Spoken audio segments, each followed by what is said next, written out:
Na sequência, nós vamos apresentar o segundo trabalho de Gabriela Lage, Júlia Nogueira, Saulo Saraiva, Sofia Bessa. O terceiro trabalho é de Sérgio Parisotto Filho, desculpa. E o quarto trabalho, Regina Célia Gonçalves Mourão e Bruno Tiago Paz de Lima Alves. Então, vamos começar chamando a Daiane Félix de Andrade. Eu só vou passar uma instrução geral, né? Cada apresentador tem 15 minutos. Eu vou mostrar uma folhinha quando faltarem 5 minutos. E o câmera pediu para que se posicionasse entre aquela divisão da mesa e o canto da tela, para você se enquadrar direitinho ali na...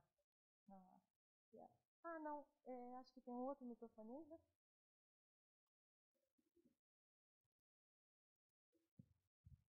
Então, bem-vindos, boa tarde a todos. Eu acho que tem gente em processo de alimentação ainda, mas né, de onde tiver, acho que dá para acompanhar. E nós vamos então agora para a primeira apresentação da sessão temática da tarde, cujo tema é Cronologia da Destruição, em busca das casas de Taipa-de-Mão da ilha Mendiçá, em Sergipe. E convidamos aqui a Daiane Félix de Andrade para fazer a sua fala. Então, Daiane tem 15 minutos. Pode começar, por favor. Obrigada. Obrigada a todos. Ouvindo? Tá. Então, boa tarde. Boa tarde. Boa tarde. Bom, eu sou a Daiane Félix de Andrade. Vou apresentar o artigo Cronologia da Destruição sobre as casas de Taipa-de-Mão na Ilha Mendiçá. Esse artigo ele é um recorte do meu trabalho de conclusão de curso, que foi orientado pelo professor Dr. Pedro Murilo Freitas, que ele não pôde estar presente. Bom, eu sou formada em Arquitetura e Urbanismo pela Federal de Sergipe e atualmente estou no programa de pós-graduação em Ambiente Construído e Patrimônio Sustentável na Federal de Minas Gerais. Bom, eu já falando inicialmente que minha apresentação ela tem muito mais imagens do que qualquer outra coisa. E então, para introduzir, também fazer um comentário que muito foi falado aqui de manhã sobre a taipa de pilão, que eu acho que a maioria de vocês devem conhecer mais a taipa de pilão. E às vezes se referem à taipa de pilão como só taipa, e tipo, só taipa para mim é uma referência à taipa de mão, porque em Sergipe a taipa de mão não é chamada de taipa de mão, é chamada de taipa, só taipa. Essa inclusive foi uma questão, junto com o meu orientador, que ele é de São Paulo, ele ficava falando taipa, se referindo à taipa de pilão, e eu ficava, tá, mas como assim? Aí, não, então, é porque tem taipa de pilão, taipa de mão, e taipa de pilão eu vim conhecer quando eu estava fazendo TCC. Então, uma das coisas que me fez estudar sobre a taipa de mão foi justamente porque é uma produção popular, que eu sempre vi durante a minha vida toda, mas na graduação eu levei muitos anos para não ver nada sobre. Então, eu fiquei, por que a gente não estuda isso? Então, por isso que eu fui estudar. A taipa de mão, ela é uma estrutura mista, que utiliza madeira e barro, e ela é muito aplicada nas edificações populares, principalmente na região semiárida do interior, na zona rural de Sergipe. Não só de Sergipe, do Nordeste inteiro, mas eu vou falar mais sobre Sergipe. O objetivo desse artigo é discutir os aspectos culturais sobre a taipa de mão, a utilização da taipa de mão em Sergipe, e também investigar as razões para o desaparecimento dessas construções, utilizando como um estudo de caso a Ilha Mendiçá, que é um povoado de Itaporanga, no interior de Sergipe.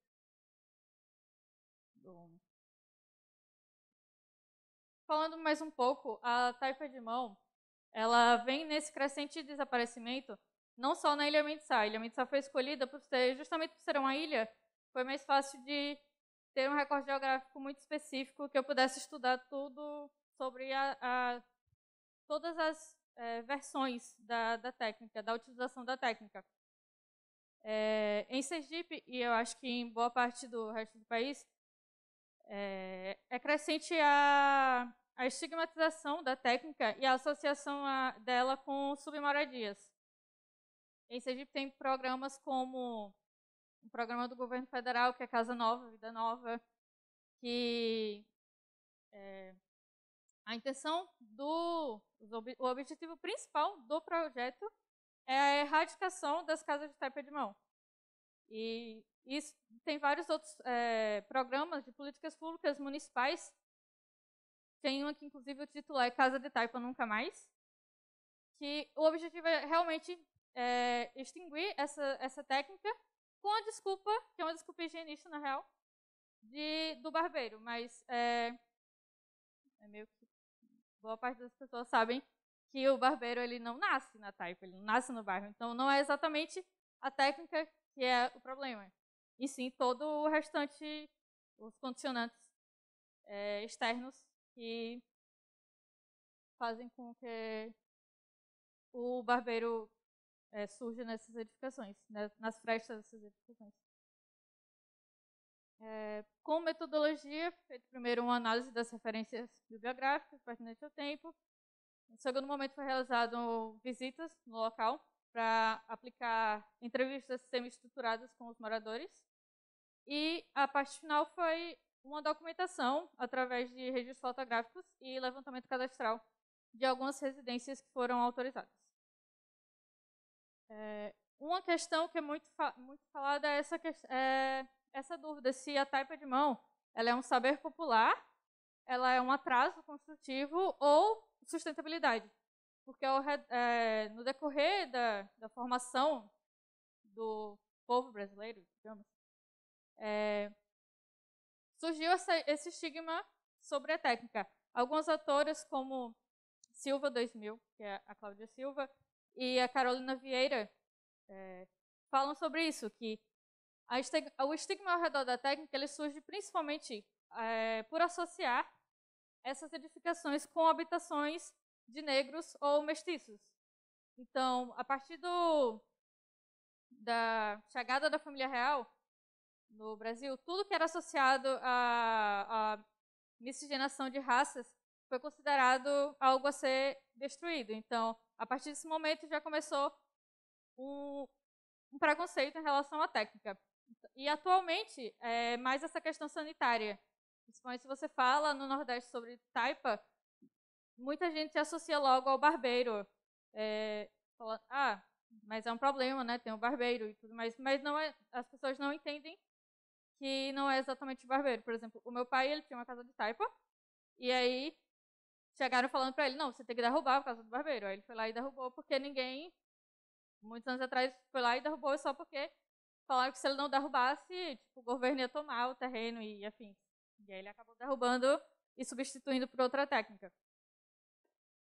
Então, tem muita desinformação também nessa questão sanitária. O objetivo é mais favorecer construtoras e técnicas como alvenaria do que exatamente a questão sanitária. Entrando num contexto sergipano, a gente tem uma dicotomia muito estranha. De um lado, a gente tem essas edificações que não dá para ver muito bem, eu acho. Mas é comum que, nesse processo de substituição das técnicas, as famílias mantenham a casa de taipa de mão ao lado, mesmo que elas tenham construído outra em alvenaria, porque é uma parte da história, da memória construtiva, da história da família dessas pessoas. Então, eles costumam manter, mesmo que em condições precárias. É meio que eles abandonam, mas mantêm porque faz parte da história deles. E também passa por esse processo de políticas públicas, de erradicação. Por um outro lado, o mesmo governo do Estado que tem políticas de erradicação, também é o governo que faz coisas como essas imagens daquele lado, que numa feira de turismo, uma feira de Sergipe, eles fizeram um stand, que utilizaram a taipa de mão, e eles intitularam como InstaPoint. Era um stand que tinha parede de taipa de mão, não tinha nada falando sobre a técnica, era só, o único informativo que tinha era a plaquinha escrito InstaPoint, era um lugar para tirar fotos, e aí você tem a ideia de que essa técnica construtiva faz parte da história, mas na verdade não, porque nos lugares onde essa técnica é a história, é a tradição construtiva, elas estão sendo derrubadas. Então a técnica está sendo valorizada mais quando ela está associada ao turismo, do que como um cenário, do que como uma habitação mesmo. Entrando para o meu estudo de caso, eu fiz um mapinha só para situar, porque Sergipe não é um estado muito conhecido nesse país. Ele é o menor estado, fica ali perto da Bahia, entre a Bahia e Alagoas. E a Ilha Mendissá é uma ilha fluvial, ela é cercada pelo rio Vaza-Barris. Ela é uma ilha de 2.000 metros quadrados, é bem pequenininha, e ela foi formada inicialmente por 3 famílias.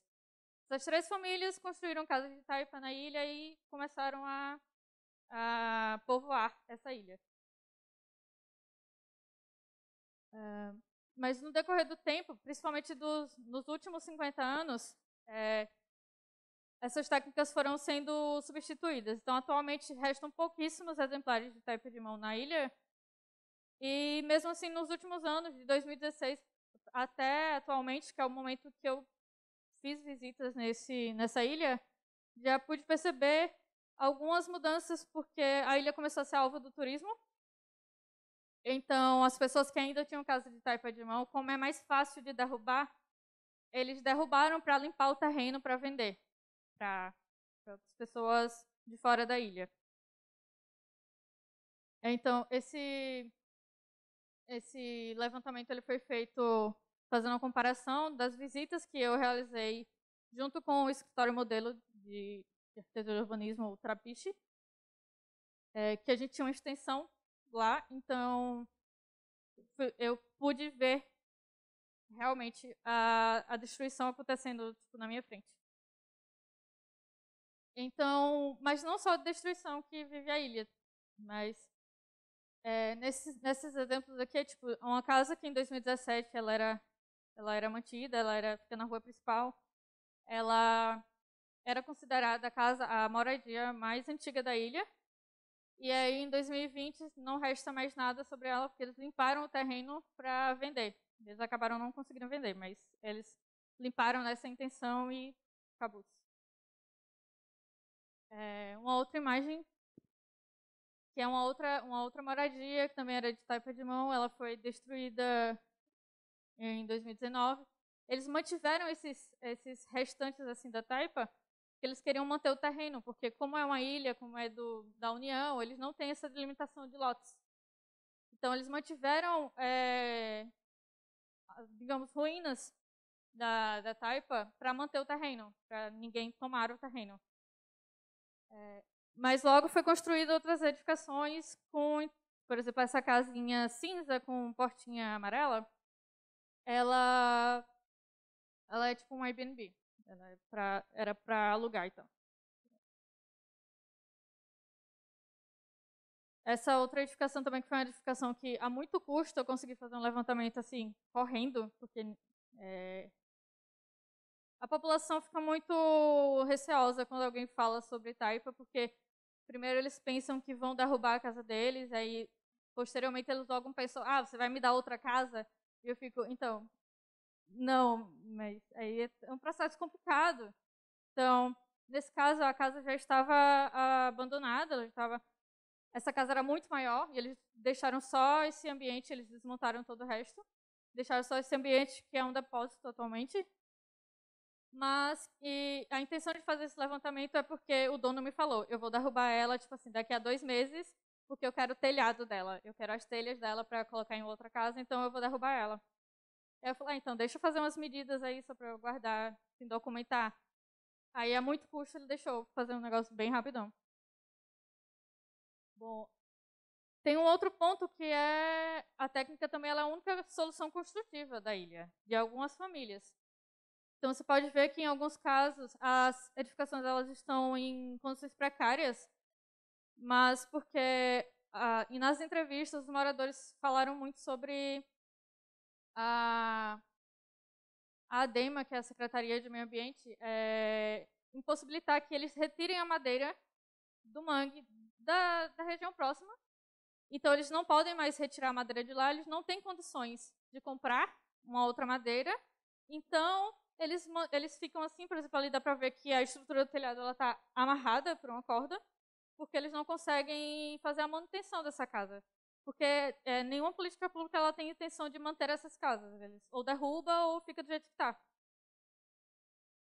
Uma outra casa de uma outra família, nessa casa aqui, a empena do telhado ela caiu, e aí o restante metade da casa caiu junto, e aí a mesma situação, o rapaz ele fala, o senhor já, ele fala que ele não consegue fazer reformas na casa dele porque não pode tirar a madeira de lá, então ele vive assim.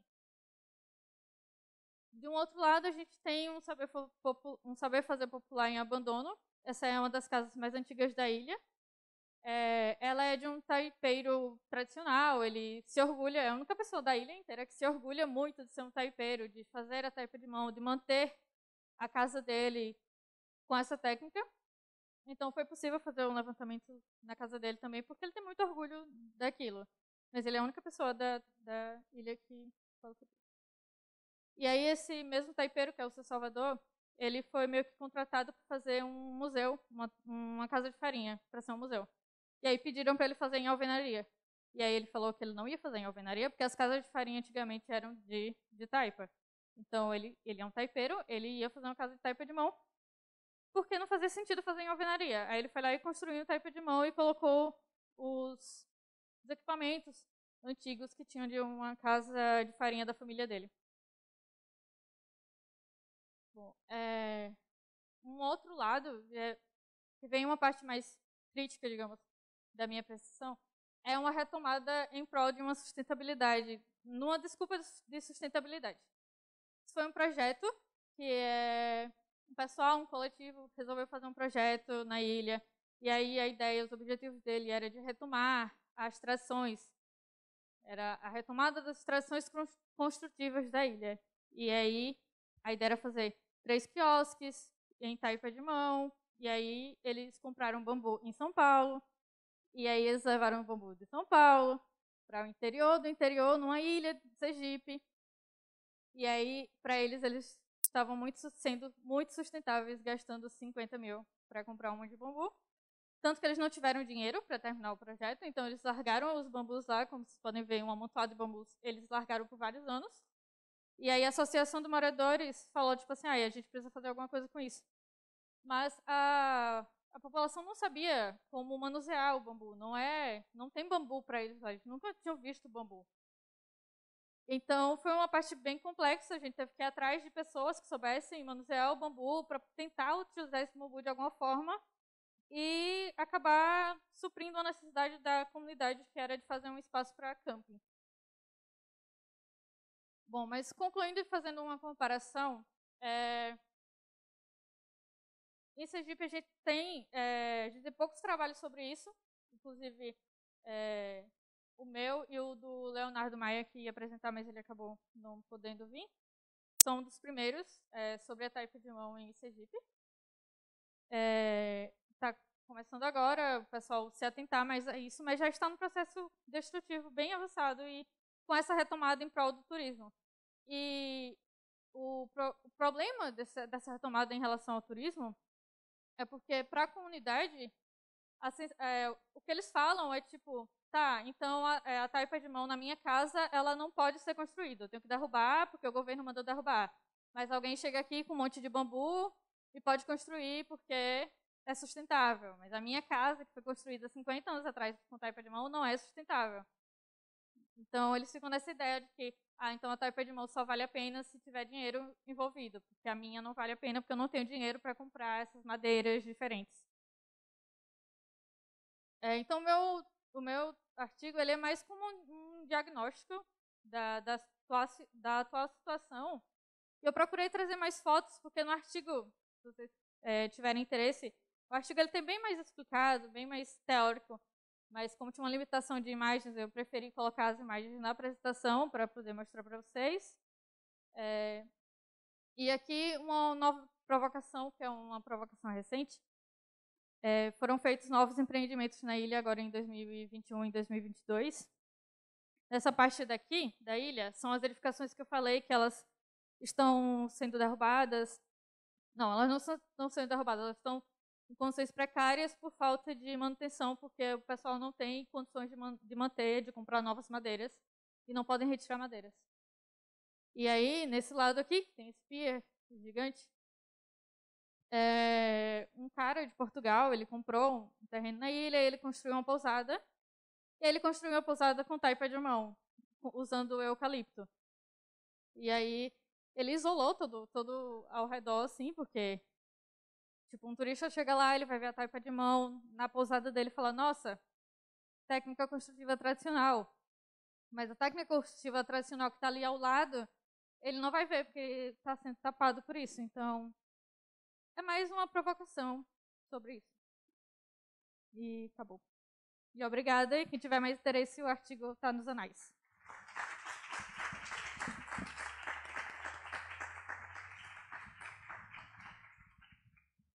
Muito obrigada, Daiane. Vamos dar sequência para a segunda apresentação. Vamos chamar a Gabriela Lage, Saulo Saraiva, Júlia Nogueira e Sofia Bessa.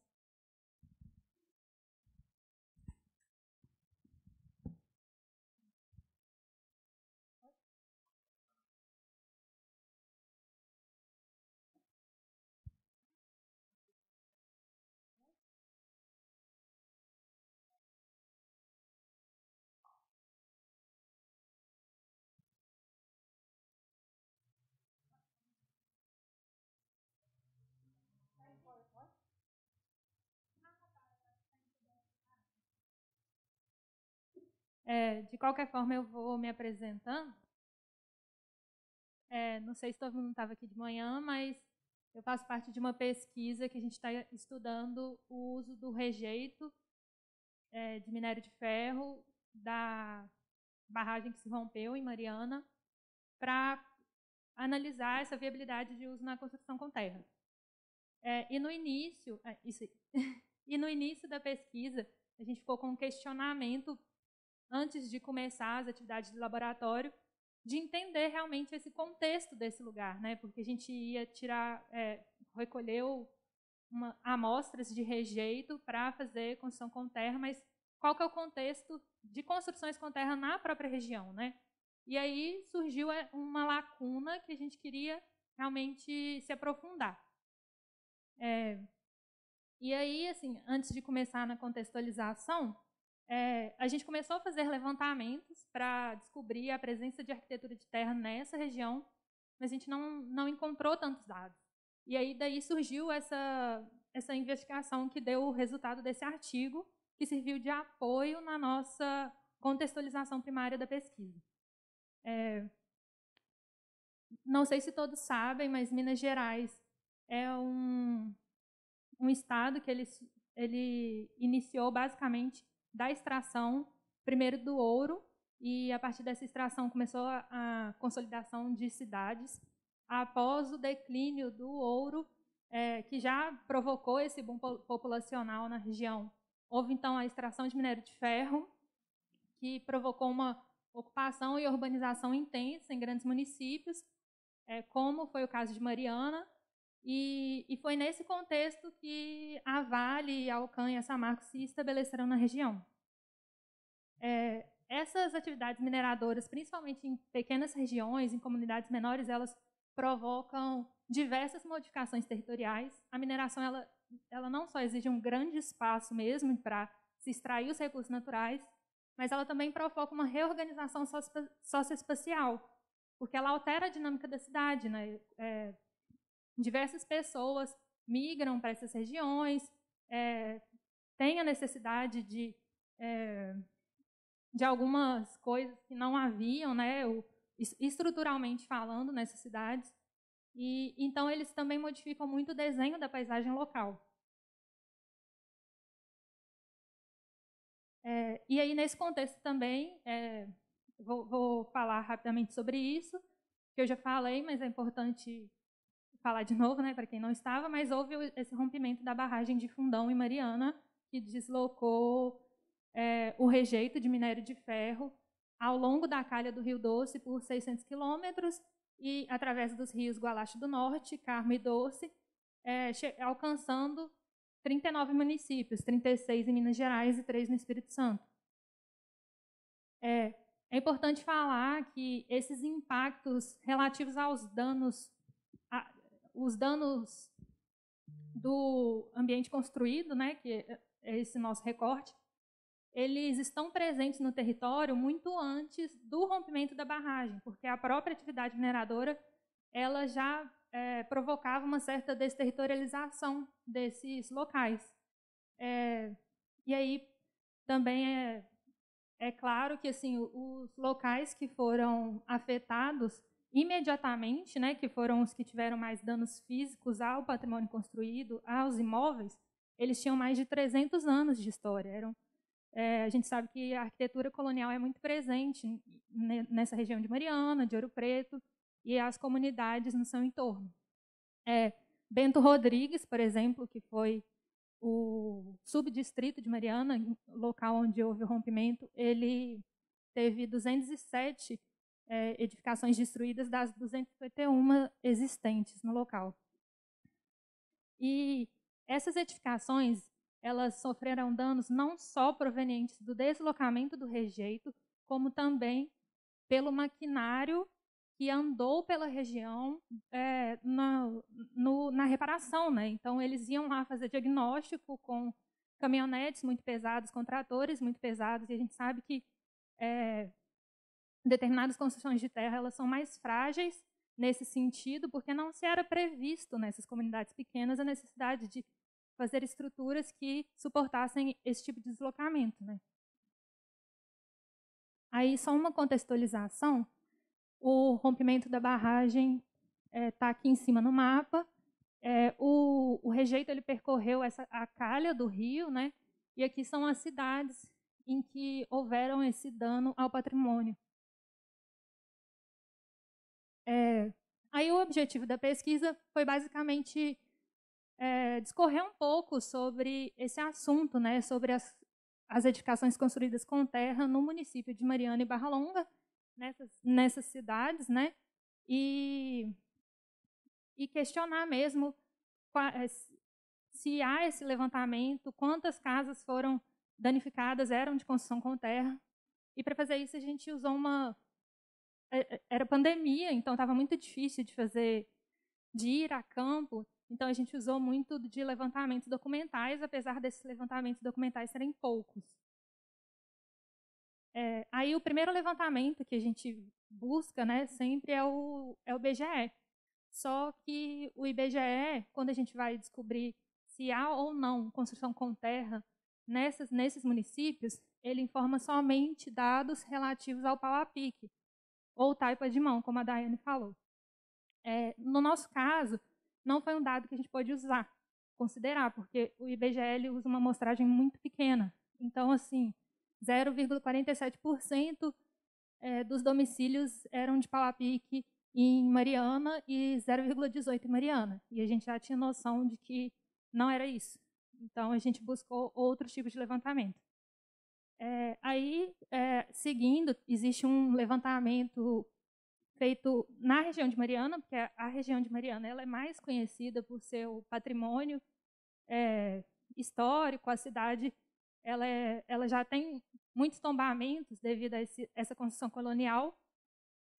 E aí, esse levantamento, ele falava que ele analisava a conservação desses imóveis, e o importante desse levantamento é que há relevante predominância de pau a pique, adobe e taipa de pilão na região de Mariana, dentro da área histórica de Mariana. Fora dessa área, já há muita substituição dessas técnicas, e também por causa da atividade de mineração, né, que promove uma urbanização e um adensamento maior na região. E também a falta de proteção dos bens. Outro levantamento que a gente fez foi o que o IPHAN tinha tombado até então, e esse tombamento do IPHAN, ele mostra que a maioria do que é considerado patrimônio são arquiteturas com terra, mas que também está muito ligada a construções religiosas. Agora, falando um pouco do que a gente descobriu, isso foi um geral da arquitetura de terra na região. Agora, falando um pouco da arquitetura de terra que foi afetada pelo rompimento. A gente também não tem muito material, mas a gente conseguiu achar esse inventário do que sofreu dano que fazem parte do patrimônio cultural das regiões afetadas. Então, só entrou dentro desse documento, que foi realizado pelo Ministério Público Federal, o que para eles era considerado patrimônio.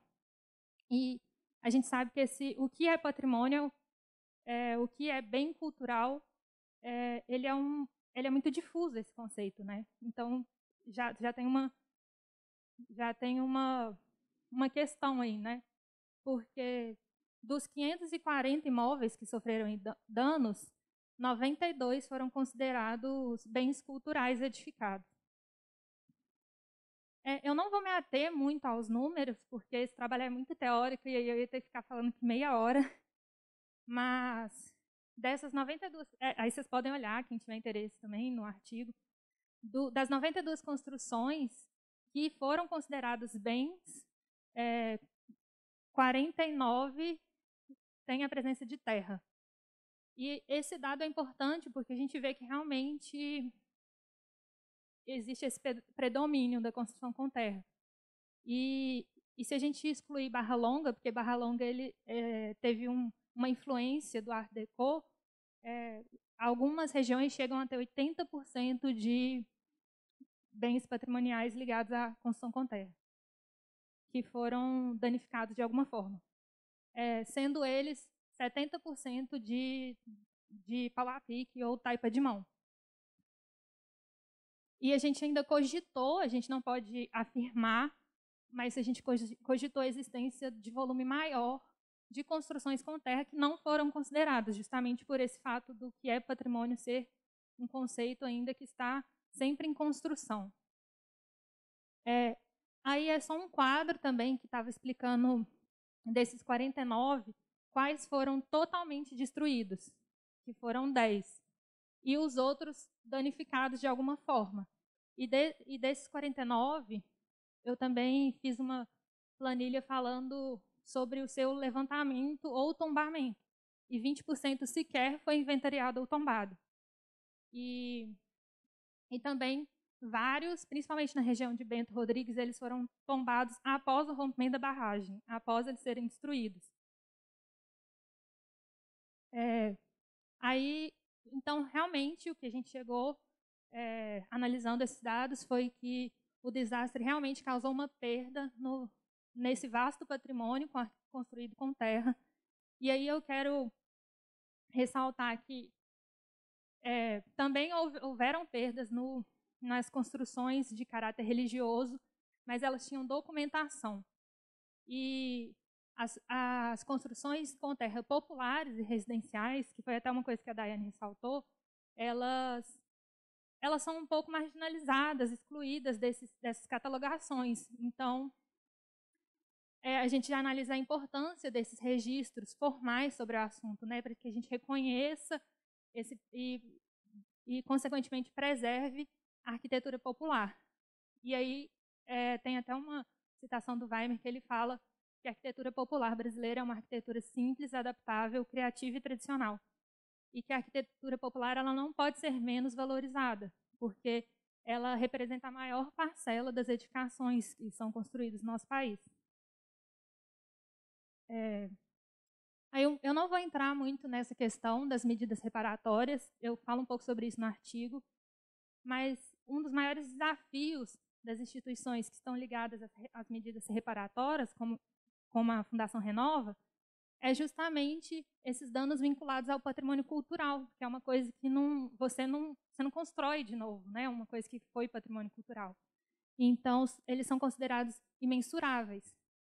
E aí, algumas medidas reparatórias foram feitas para a restauração de algumas cidades, algumas construções, mas construções como a Igreja Nossa Senhora da Conceição de Camargos, que ela foi construída em adobe, mas a igreja ela não foi impactada, foi uma medida reparatória. Mas ela estava nessa lista de bem tombados. Aí eu queria falar um pouquinho sobre a Escola de Ofícios de Mariana, que foi uma iniciativa que a gente conheceu através dessa investigação e que a gente viu bastante potencial como uma medida de, não de reparação, mas de uma medida interessante diante dessa situação. Porque, inclusive, foi uma medida que foi uma parceria da sociedade com o Instituto Pedra, que foi um instituto que veio antes do rompimento, mas essa escola ela foi inaugurada em 2018, então foi após o rompimento, junto ao poder público e incentivos privados, como o BNDES e a própria Vale.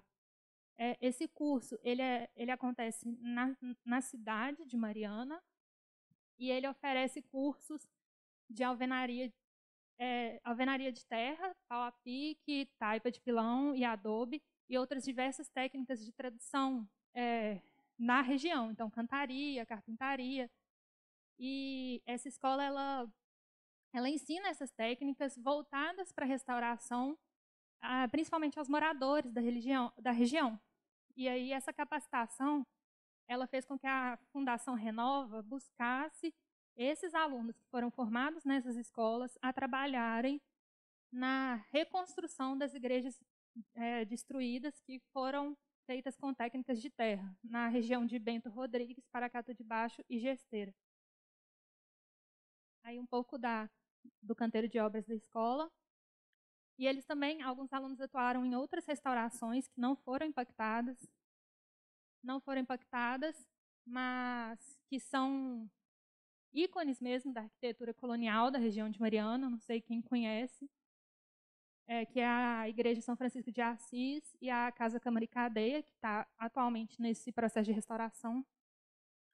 E aí, como considerações finais dessa investigação, a gente entende que existe essa lacuna documental das construções com terra, principalmente nessas regiões, comunidades menores, que são subdistritos de Mariana, subdistritos de Barra Longa, e que não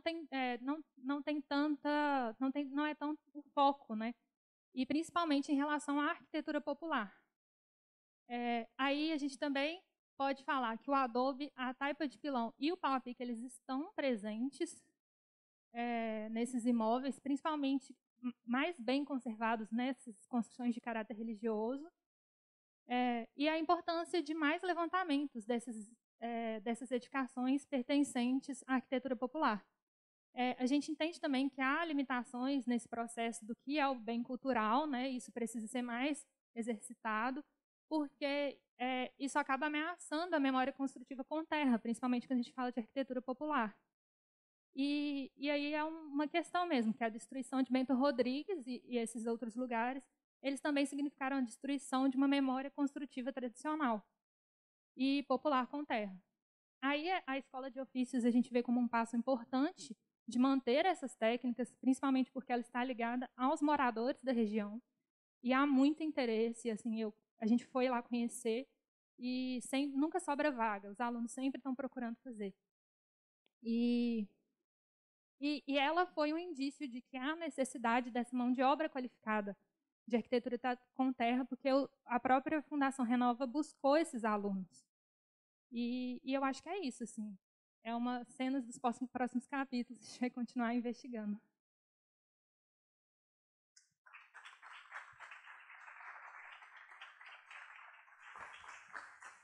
Muito obrigada, Gabriela. Acho que é um tema atual, super interessante, mas nós vamos deixar para quando os 4 terminarem a apresentação e a gente fazer a conversa. Lembrando a todos aqui que quem tiver questões ou perguntas, né, direcionadas a cada um dos que apresentarem, pode ser feito escrito, eu acho que está rodando um papel aí, e pode vir me entregando, que nós vamos fazer no final a conversa com os 4 apresentadores. Na sequência, chamamos o Sérgio Parisotto Filho, cujo tema é Arquivo Template Autodesk Revit para o ensino do Sistema Construtivo de Blocos de Terra Comprimida, ou BTC.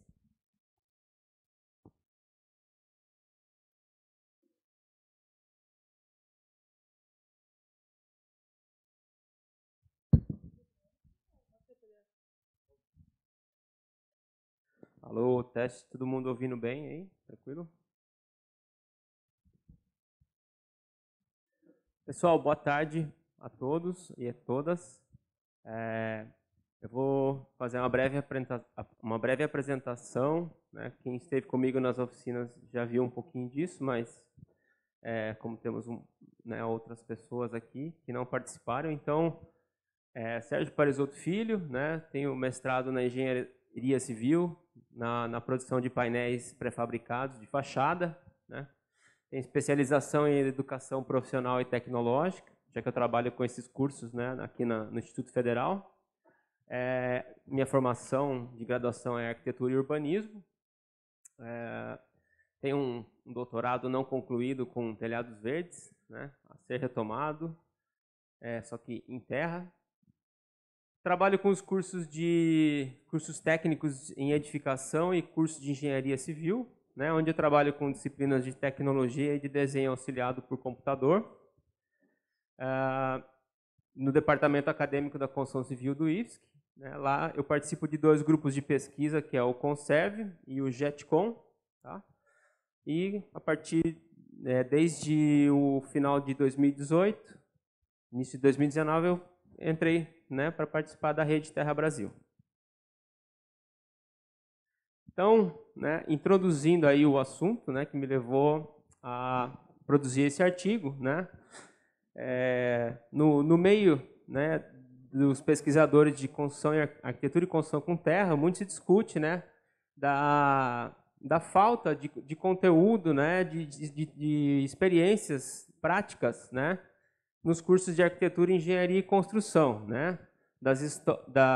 Então, baixa porcentagem de escolas que incluem esse assunto em suas ementas, né? O estudo apontado aí, né, pelo Obed Faria aí no ano de 2016. E no trabalho do Carneiro ele fala que, né, dos cursos que incluem, a abordagem é sempre, né, com um enfoque mais teórico. Então, o Carneiro ainda diz que, né, a gente tem que sempre propor uma difusão, né, unindo essa teoria e essa prática dentro de uma relação mais intrínseca, né, nos cursos que passarem a trabalhar com esses conteúdos. Então, né, vemos aí então essa necessidade, né, de um maior aprofundamento de experiências práticas, né, de projeto, né, voltadas para esse leque de opções construtivas que está sendo agora, né, novamente resgatado. Estamos vendo novamente um interesse crescente, né, pelas construções com terra.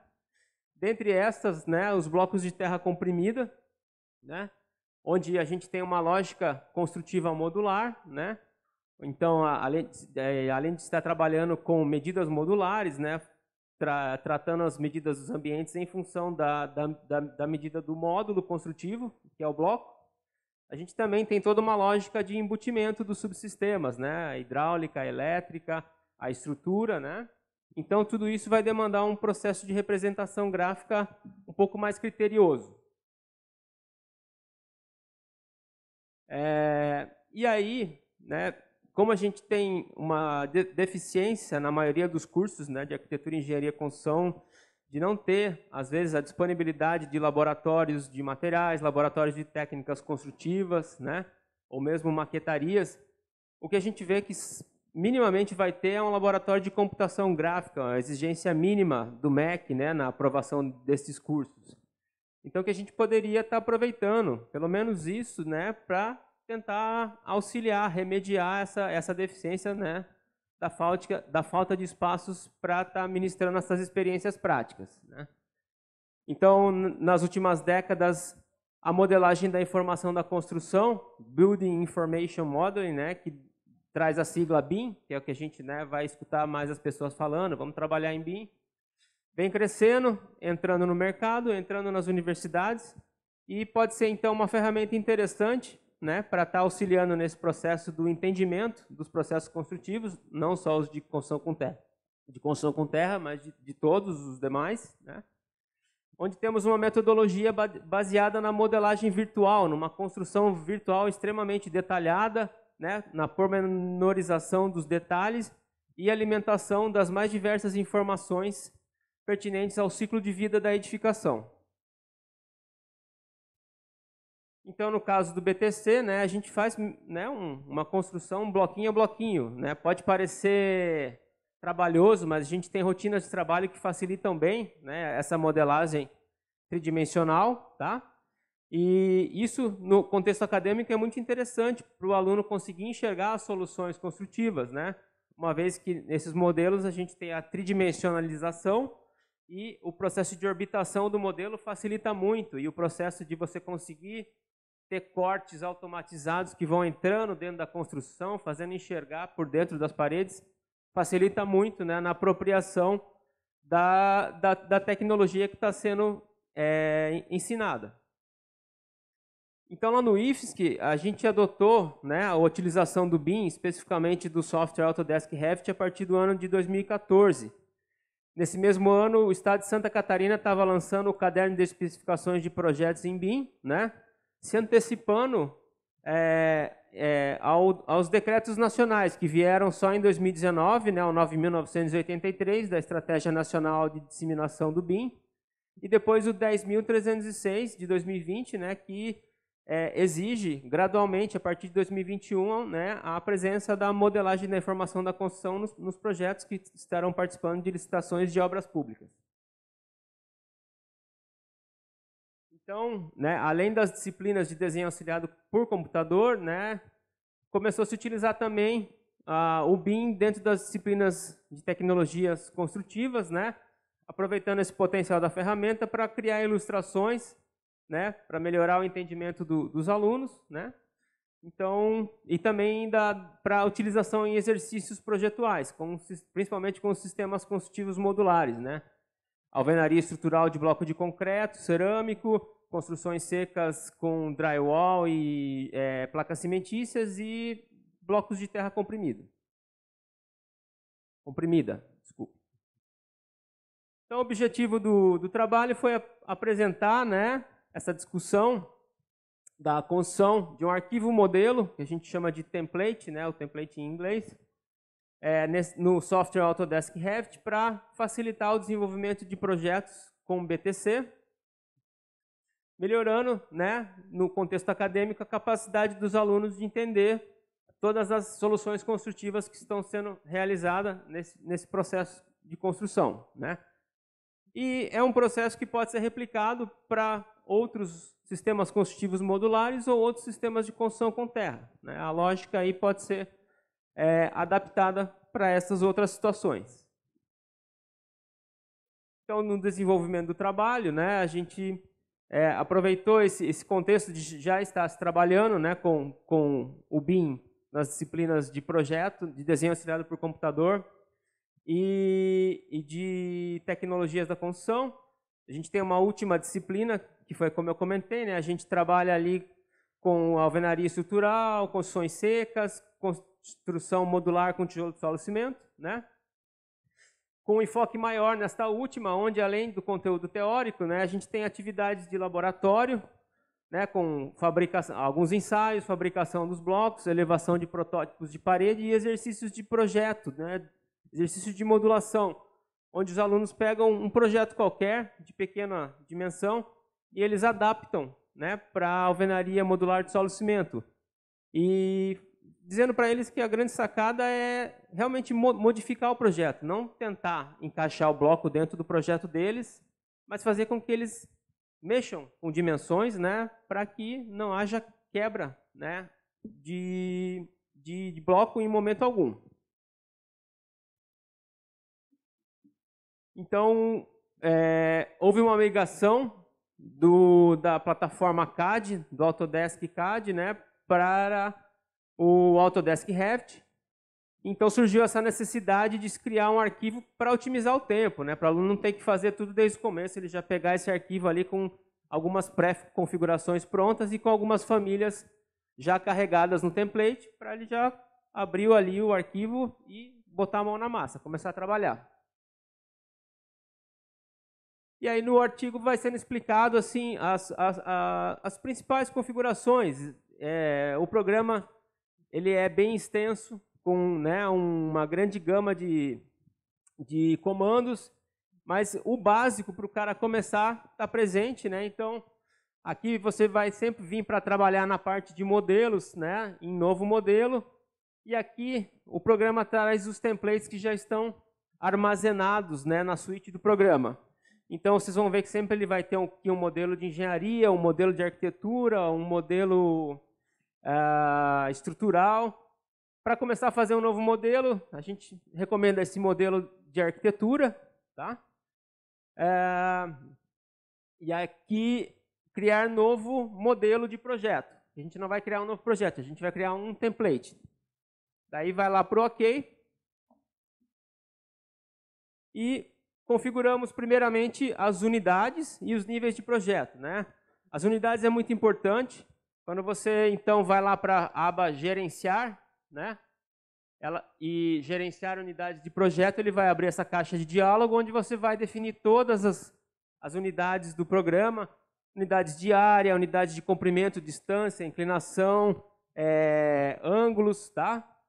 Minimamente, distância e comprimento vocês vão definir.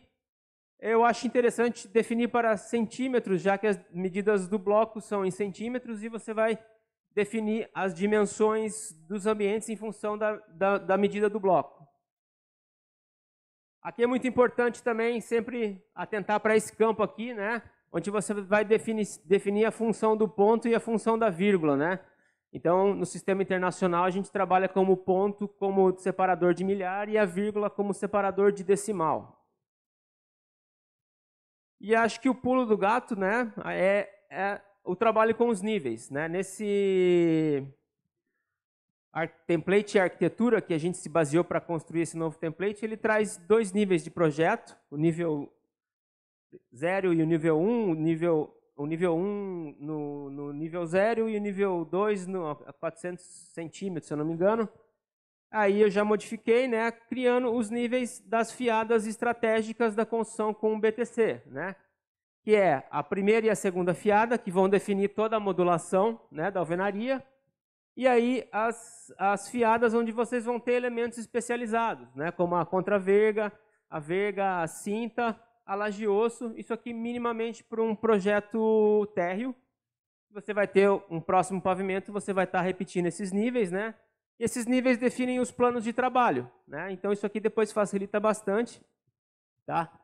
Basicamente a gente faz a primeira e a segunda, cria todo o patamar, né? Todo o andar ali, e depois vai substituir. A gente vai para esse plano da contraverga, vai limpar os blocos os tradicionais, vai colocar ali as canaletinhas, né? E fica bem dinâmico. E aí, então aqui só para mostrar, né? Na aba arquitetura, vocês vão em nível, né? E aí é sempre um processo em que você dá um clique, né? Ele leva até o outro lado, clica de novo, e aí você pode também copiar os níveis, né? Aí tem uns detalhezinhos que estão explicados ali em relação à criação deles e o processo de atribuição de nomes para eles. Interessante vocês sempre, eu gosto de numerar, porque a ordem que ele cria aqui é uma ordem alfabética. Então, se você quiser que isso aqui esteja com a ordem certinha, né, numera que ele vai deixar nessa ordem que está acontecendo na realidade. Atalhos, né, de teclado, então, para unidades, em vez de fazer todos os caminhos, só digitar o N, e aqui, se quiser já vir direto também para a criação, LL, né, ele vai vir para... E sempre para criar um nível é necessário trabalhar numa vista. Aqui a gente está numa elevação, se eu não me engano, elevação leste, tá? É onde a gente faz a criação dos níveis. Depois disso, a gente vai fazer a modelagem e carregamento das famílias, né? Então, para que esses bloquinhos estejam presentes nesse arquivo modelo.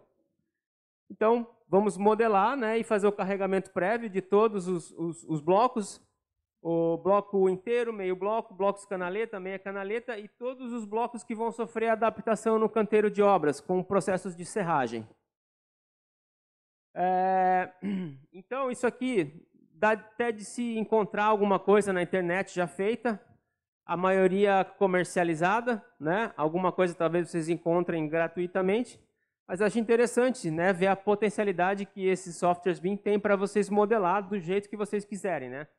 De repente, a escola adquiriu uma prensa e ela tem lá uma particularidade na dimensão do bloco e você quer trabalhar em projeto com ele, então vai ser interessante que vocês modelem aquele bloco, né? E não dependam lá das dimensões que um outro cidadão modelou e não corresponde com o que vocês querem fazer.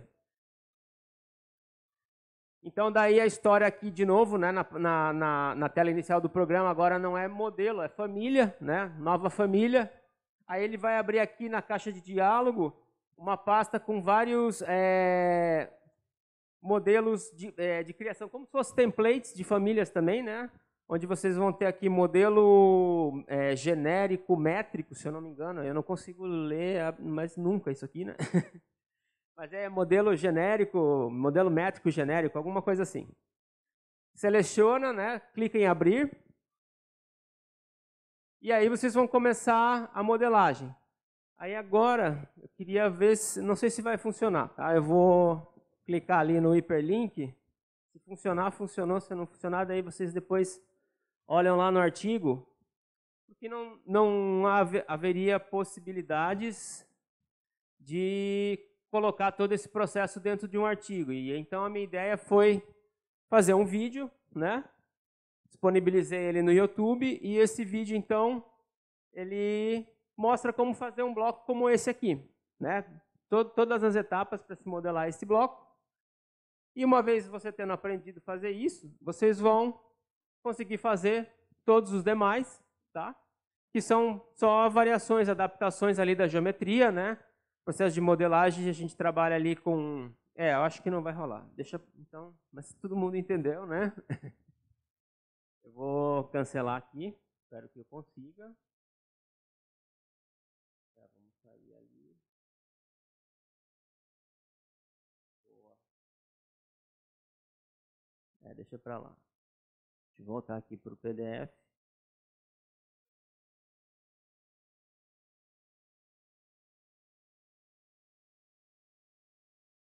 Está na apresentação? Tá. E são conhecimentos de modelagem tridimensional, tá? Mas quem tiver interesse, então, clica lá no hiperlink lá do texto, né, dos anais lá da Terra Brasil 2022, e vocês vão acessar, então, esse vídeo e vão aprender como fazer a modelagem, né, do principal bloco e depois os demais ali. Um pouquinho de pesquisa pode auxiliar a fazer qualquer um deles. Além dos blocos, podemos estar fazendo a modelagem dos todos os itens que vão estar dentro, né, deles, dos septos dos blocos, né, as prumadas de elétrica, hidráulica, a estrutura, né, mas essas são mais fáceis de encontrar na internet, bem fácil, né, principalmente, por exemplo, hidráulica, a DECA, a DOCOL, né, eles disponibilizam gratuitamente, tá, só para citar alguns. E aí, uma vez tendo modelado, né, esses bloquinhos e salvo eles, né, vocês vão lá no template e vão carregar eles dentro do template, né? Então vocês vão lá em arquitetura, inserir, na hora que clica em inserir ele vai abrir essa parte aqui do carregamento, né? Vocês vão carregar a família, localizar o arquivo, né? Selecionar, clicar em abrir, ele já vai fazer parte do arquivo, né? Faz isso para todos. E aí, finalmente, o arquivo está pronto. Daí, para começar a trabalhar com ele, novamente, né, um novo modelo. Aí, vocês não vão achar ele aqui. Tem um jeito de você salvar para ele aparecer aqui nessa listagem, mas se não procurar, mapeia lá no Explorer do computador de vocês, acha o arquivo, né, e aí criar novo projeto. Agora não é mais modelo, criar um novo projeto. E está pronto, então, né, para vocês começarem a fazer uma atividade com um bloco de terra comprimida. Então, como resultados aí, né, desse processo aí que está sendo aplicado aí no curso de edificações lá do Instituto Federal, aqui do Instituto Federal de Santa Catarina, né, a gente percebe que ao estar armazenando, né, informações de todo o processo construtivo, né, de uma tecnologia específica, no caso aqui do BTC, né, trazendo informações da tecnologia dos materiais, né, a gente avança, né, além da tridimensionalização, né, abrindo o caminho para o projetar com maior autonomia e maior eficiência, né, um maior entendimento do processo. Isso vai estar potencializando o processo de criação da arquitetura e seus espaços construídos, né, uma vez que esses programas de modelagem de informação da construção, né, eles melhoram, isso já comprovadamente, né, em diversos artigos da área, aumentam a compreensão didática do funcionamento seja de qualquer sistema construtivo, né, seja ele qual for. No caso da alvenaria modular de blocos de terra comprimida, providenciando a visualização detalhada, bloco a bloco, de toda a modulação e dos seus embutimentos. Algo como vocês estão vendo aqui, né? Aqui talvez vocês não enxerguem, mas ele tem uma diferenciação de cor, né? Em relação ao que são os blocos inteiros, meio blocos, blocos canaletas, canaletas cortadas, né? Para fazer aqui a emenda de virada aqui da ferragem horizontal e diversas outras situações. Aqui a gente consegue isolar a estrutura e enxergar só ela, né? Tudo com muita facilidade. Ou, como eu comentei anteriormente, aqueles cortes que avançam, né? Você vai cortando a casa até onde você quer para enxergar, né? Aqui uma interação, né? De um vazio vertical aqui com a estrutura horizontal, né? Destacando aqui diversos tipos de bloco, enxergando aqui uma laje pré-moldada de vigota e lajota, né? Mais o capeamento de concreto. Muito bacana. E ali, né? Então, as fiadas estratégicas aqui também, para quem talvez não tinha na primeira imagem ali sacado, né? Segue aqui a exemplificação. Então, além dos objetivos didáticos, né? Esse tipo de modelagem, né? Vai aí direto a objetivos de racionalização e produtividade, que configuram aí objetivos de sustentabilidade, né? Dentro da construção civil. Então, essa utilização, né, da modelagem da informação da construção, né, nesses processos de ensino e aprendizagem nos cursos de arquitetura, engenharia e construção, ao meu ver, auxiliam os alunos na compreensão integral do processo construtivo, né, integrando disciplinas de projeto e tecnologias da construção, melhorando, né, poder instrumental de visualização na trajetória de apropriação de conhecimentos técnicos, né. A gente não domina aquilo que a gente não conhece, nunca viu, então muitas vezes pode ser a maneira de apresentar aquilo que é novo, né? Aumentando também possibilidades de estudos exploratórios na trajetória criativa do objeto imaginado ao objeto construído. Então, não só para o BTC, né? Esses templates podem, então, essa metodologia de criação desse tipo de template pode ser utilizado para outros tipos de sistema construtivo modular, né? Ou outros tipos de construção com terra também, como a taipa compactada, a terra ensacada, dentre outros. Eu enxergo essa geração estudante, né, como uma geração mais nativa, né, nas tecnologias digitais, o que então pode ser explorado favoravelmente, né, para remediar aqueles problemas apontados no começo, né. Então, favorecer aí, né, na apropriação dos conteúdos técnicos nesse processo de ensino-aprendizagem. Nos cursos de arquitetura, engenharia e construção, né, utilizar essas habilidades nos processos de convergência entre desenho e construção, né. Aí tentando superar deficiências históricas, né, que vêm dessa separação que veio ocorrendo, né, historicamente aí entre os processos de projetar e construir.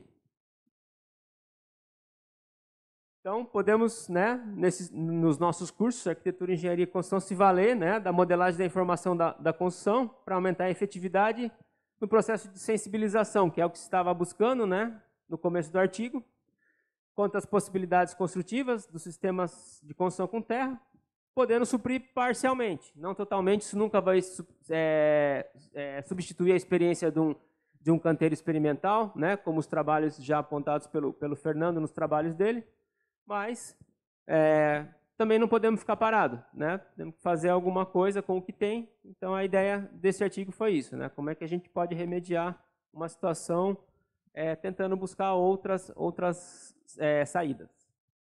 Então, suprir parcialmente dificuldades diante da ausência de espaços físicos apropriados.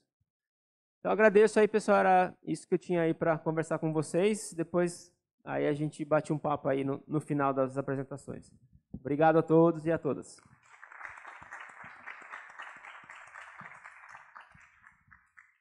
Muito obrigada, Sérgio, pela apresentação. Vamos, na sequência, convidar Regina Célia, Bruno Thiago, para a apresentação da última parte da sessão técnica, cujo tema é a cura através da terra, o caso do projeto Terra Cura e o primeiro curso de bioconstrução em Rondônia.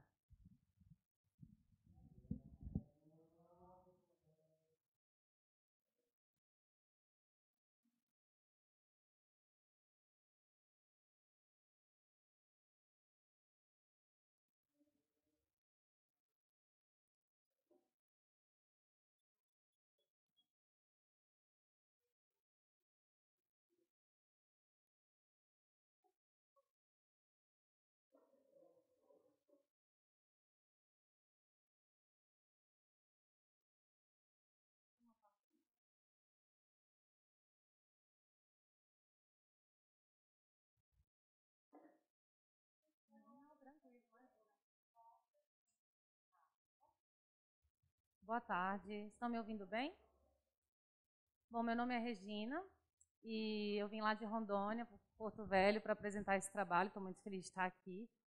E vou apresentar, então, esse artigo, né, que tem como título A Cura através da Terra, o caso do projeto Terra Cura e o primeiro curso de bioconstrução em Rondônia.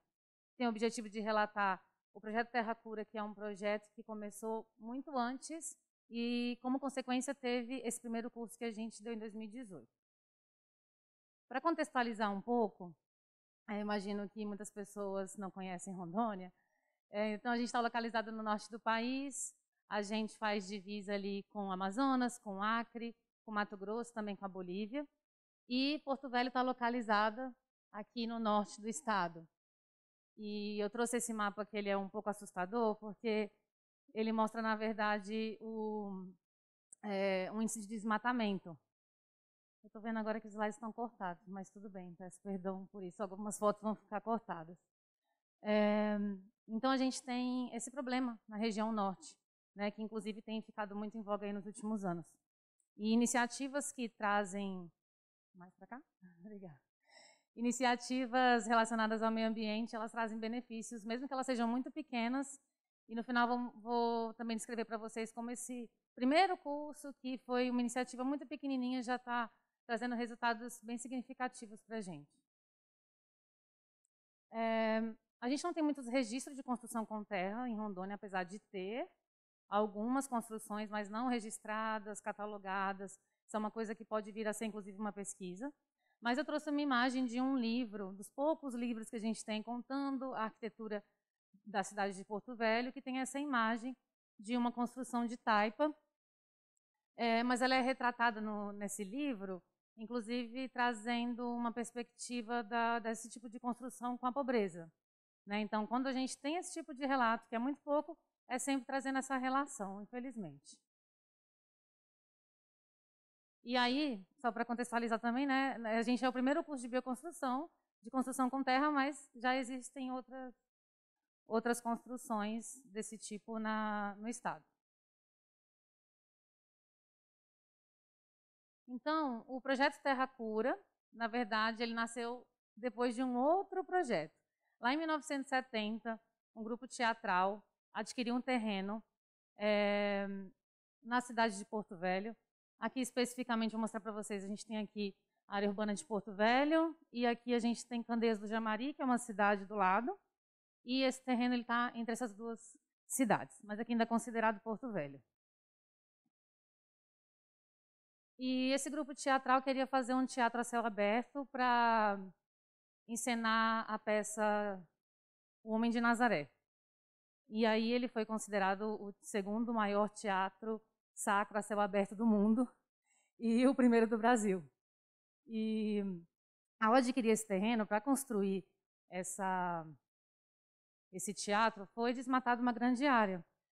É tão grande que numa noite de espetáculo poderia ter até 10 mil pessoas.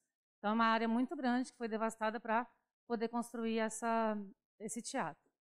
E aí, no decorrer do tempo, considerando também que esse terreno ele pega aqui a beirinha de um rio muito grande, que é chamado Rio das Garças, foi ocorrendo aqui uma erosão.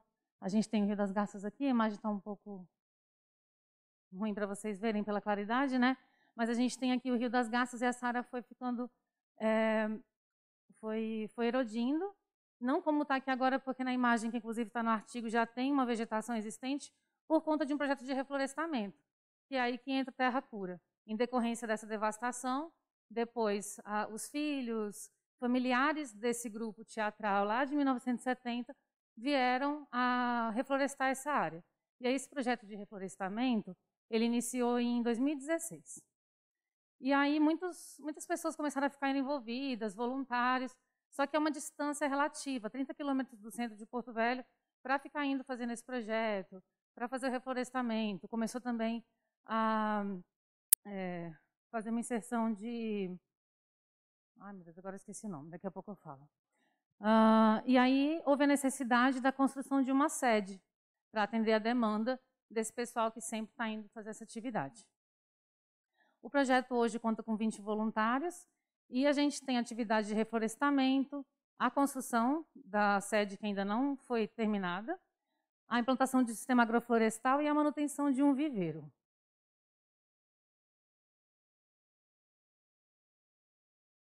Então, esse aqui é o projeto, eu trouxe só 2 desenhos que mostram, tem a planta aqui, são 2 dormitórios, uma suíte, uma sala de estar integrada com a cozinha e uma varanda. A gente tem uma cobertura de 2 águas, facilitando ali também a questão de ventilação.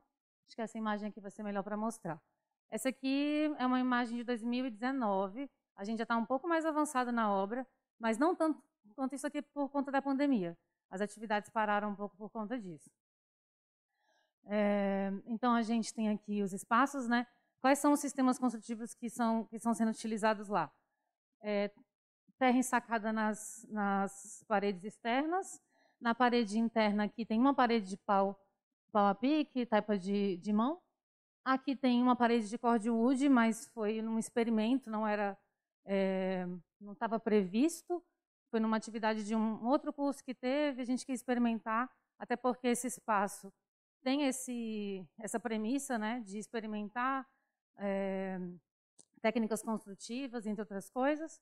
E a gente também vai ter ali tratamento da água, né, da água marrom e da água cinza com um tanque de evapotranspiração e também vai ter o círculo de bananeiras.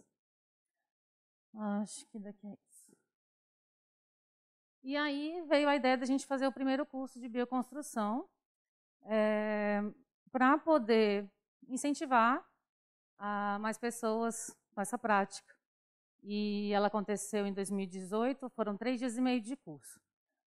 O curso teve em torno de 30 pessoas envolvidas, entre os facilitadores, também os voluntários que estavam no apoio da cozinha, da alimentação.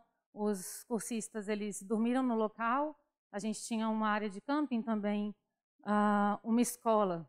Até porque esqueci de dizer que com a construção desse teatro, no decorrer do tempo foi se criando uma comunidade ao redor desse teatro. Então hoje conta com escola municipal, tem várias residências, tem também uma igreja. E para a realização do curso, algumas etapas da obra já estavam realizadas, né? Então a gente tinha a fundação, uma pequena parte das estruturas das paredes que receberiam a técnica de taipa de mão, e o teste de traço para taipa de mão com a terra local. Como que a gente fez como é que foi essa trajetória do curso, né? Então, inicialmente a gente teve, eu imagino que muita gente já passou por isso, né? Então não é nada que vocês já não conheçam. A recepção dos alunos, a apresentação do projeto Terra Cura, do que é o espaço hoje, né? Que é esse espaço de reflorestamento, de regeneração. Depois a gente teve um bate-papo sobre expectativas com esses alunos, o que eles esperavam desse curso. Para muitos, na verdade, para todos eles era muita novidade isso. E a gente nunca teve nenhum tipo de prática nesse sentido, ali no estado, e em Porto Velho também. Em seguida, isso na primeira manhã, né? A gente tinha atividade de manhã e tarde. A gente teve uma aula expositiva sobre bioarquitetura, dando uma pincelada nas técnicas de construção com terra, especificando mais as que a gente utilizar na obra, né, como a terra ensacada e a taipa de mão, e a apresentação do canteiro e depois a prática de obra em grupos. No final, a gente teve um bate-papo e um feedback desses cursistas. É importante ressaltar que a prática de obra ela foi feita da seguinte forma. Como a gente tinha todas essas atividades, preparação da massa de taipa de mão, preparação da massa de terra ensacada, ainda tinha que finalizar a estrutura de bambu para fazer o barreamento da taipa de mão. E propositalmente a gente fez isso, né? Para que os alunos pudessem manusear ferramentas que eles nunca tinham manuseado, para que eles tivessem essa experiência também, não só de fazer a massa e colocar lá, mas entender também como que essa estrutura é feita, a execução da parede de taipa de mão e também a impermeabilização de peças de madeira para uso posterior. A gente tem um regime pluvial bem significativo na região norte como um todo, e mais especificamente em Porto Velho, a gente tem praticamente dois climas por ano, assim, né? A gente tem a época de chuva, que é o verão, e a época de inverno, que é muito seco, não chove, e é quando se aproveitam para fazer as queimadas. E a gente chama carinhosamente de inferno amazônico, que é o inverno amazônico muito quente. Então, com isso, quando a gente tem a época de chuva, o rio enche muito. Vou voltar na imagem daqui. Não sei se vocês conseguem ver. Até eu estou com dificuldade, peraí. Achei. Aqui a gente tem uma ladeira para acesso ao rio. E na época de chuva, essa ladeira ela fica cheia com o rio até pela metade. Então, se ela fica até aqui, todas essas árvores também são levadas para o rio. Então, fica durante esse tempo, depois vem a época de seca, e essas toras que são utilizadas na construção lá dessa casa, que a gente chama de casa-mãe.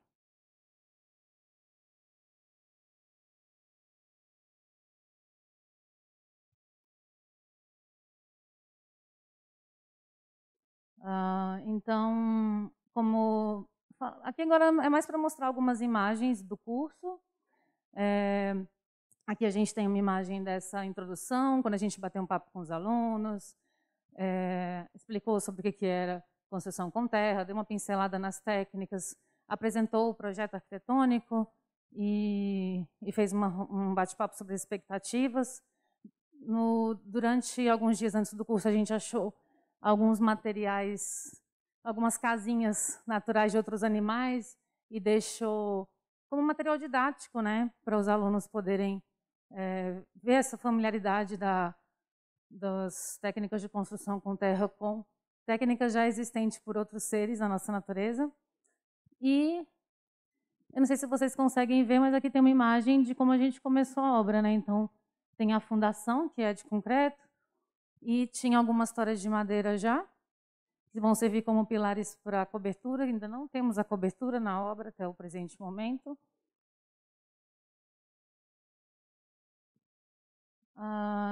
Eu esqueci de falar que o Bruno, ele infelizmente não pôde vir, mas é ele, o arquiteto responsável pelo projeto, é ele que que facilitou as atividades de terra ensacada durante o curso. E aí os alunos foram divididos em grupos, né? Então não tinha ninguém parado e nenhum tipo de atividade sem fazer em nenhum momento. E todos os alunos passavam por todas as etapas e por todas as atividades no decorrer dos 3 dias de curso. Então essa foi uma forma interessante de trabalhar, até porque no decorrer do tempo eles se sentiam também à vontade de ensinar, né, durante o curso. Vai aprendendo. Aí ele não gostou de uma técnica ali que ele aprendeu, ele quer voltar para uma que ele sentiu mais familiaridade, e já começa a ensinar o colega que está nesse grupo agora, né? Então, isso foi bem interessante. Aqui algumas imagens da separação e cortagem da palha para taipa de mão, a peneiração, a preparação da massa de taipa de mão, a amarração da estrutura de bambu. Lá também tem uma plantação de bambu, então a gente utilizou bambu local. E algumas atividades extras que a gente teve foi a oficina de tintas com terra e também atividade de yoga e alongamento no início da manhã, final da tarde, interessante também para que os alunos se alongassem. E a gente se banhou no Rio das Garças, obviamente, porque trabalhar no sol quente de julho, que foi o mês que a gente fez o curso, não é fácil. Então, assim, o projeto Terra Cura ele é precursor desse sentido de regeneração, atividade de regeneração, de bioconstrução, de reflorestamento, de implantação de sistema agroflorestal. Eu vou dizer em Porto Velho, mas isso posso considerar que é do Estado mesmo. Um dos resultados mais significativos que eu vejo é que após esse movimento, que começou em 2016 e está aí vivo até hoje, outras pessoas, os voluntários que sempre ajudaram nessa iniciativa, começaram a adquirir terrenos, estão fazendo sistemas de mutirões. Então, todo final de semana, os grupos se reúnem e estão revezando, né, a manutenção desses espaços. O que mais? Outra coisa muito interessante também, nessa época eu estava trabalhando no IF, dando aula para edificações em Rondônia, e aí a gente levou os alunos do curso de edificações, coisas que eles... tipo, é o tipo de tema que não está na ementa, né? A gente sabe que a gente mal vê isso na academia, e a gente fez visitas técnicas com esses alunos. Depois desse curso, então, como tinham muitas pessoas de diversas áreas, não só da construção, mas tinha professor da área de agronomia, levou seus alunos para fazer uma visita técnica. O pessoal da Rede Lixo Zero, que tem uma iniciativa em Porto Velho também, fez atividade na Semana Lixo Zero, sempre também com apoio também do Terra Cura. Bom, eu agradeço e quem quiser acompanhar, não podia deixar aqui de mostrar para vocês, a gente tem as redes sociais. Esse é o Bruno, que eu comentei com vocês, fez o artigo comigo, o arquiteto responsável pelo projeto. E essa é a Luana, que foi quem começou esse projeto de reflorestamento junto com a sua mãe. E é isso. Muito obrigada.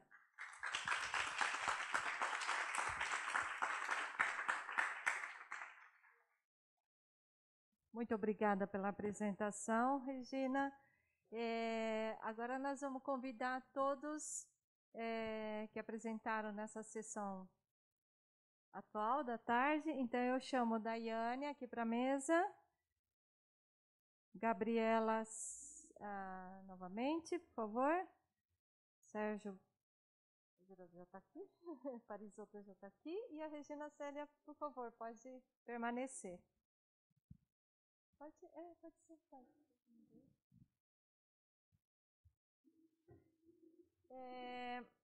Eu acho que teve gente que veio chegando ao longo do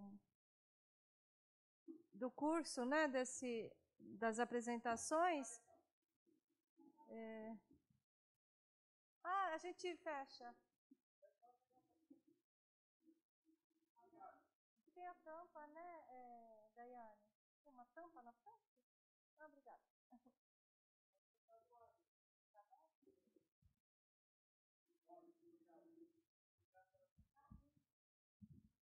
Gostaria de agradecer mais uma vez os apresentadores de hoje e tivemos um percurso, né, por todo o Brasil, né? Santa Catarina, Minas Gerais, mas Sergipe e lá para Rondônia. Então, tivemos um panorama aí dos trabalhos dos colegas aqui. E eu gostaria de chamar mais uma vez quem tiver dúvidas, algumas questões que quiserem tirar com essas apresentações, com esses apresentadores, pode escrever e me enviar. Acho que a gente está sem gente para percorrer. Até minha filha sumiu aí, que eu já ia convocar.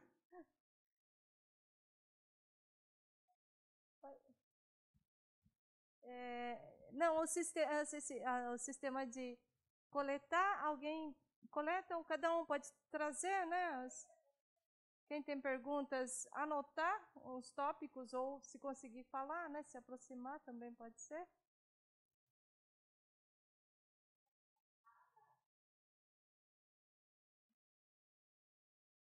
Por enquanto, não.